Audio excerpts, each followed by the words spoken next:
Subscribe कीजिए हमारे channel को और बेल आइकन को दबाइए हमारी लेटेस्ट वीडियो सबसे पहले देखने के लिए।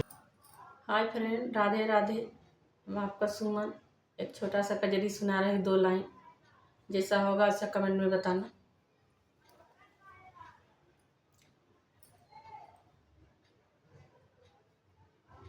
अपने निदिया क कैनवा दवाई पिया के तो हई जगाई पिया ना। अपने निदिया क कैनवा दवाई पिया के तो हई जगाए पिया ना। अपने निदिया क कैनवा दवाई पिया के तो हई जगाई पिया ना।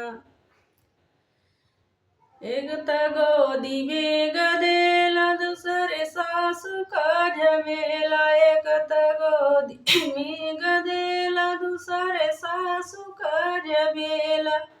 तीसरे रोज रोज के तो हई जगाए पिया कैनवा दवाई पिया ना। तीसरे रोज रोज के तो हई जगाए पिया कैनवा दवाई पिया ना।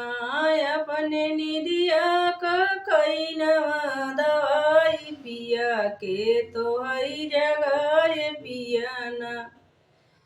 एक त गोदी में गदेला दूसरे जेठनी का झमेला। एक त गोदी में गदेला दूसरे जेठनी का झमेला। तीसरे रोज रोज के तो हई जगाए पिया कैनवा दवाई पिया ना। तीसरे रोज रोज के तो हई जगाए पिया कैनवा दवाई पिया ना।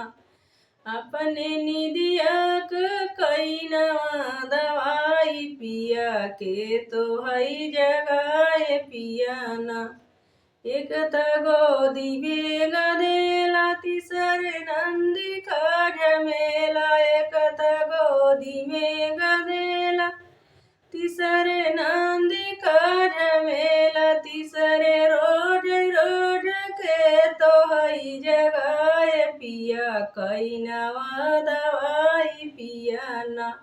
अपने निदिया क कैनवा दवाई पिया के तो हई जगाई पिया ना।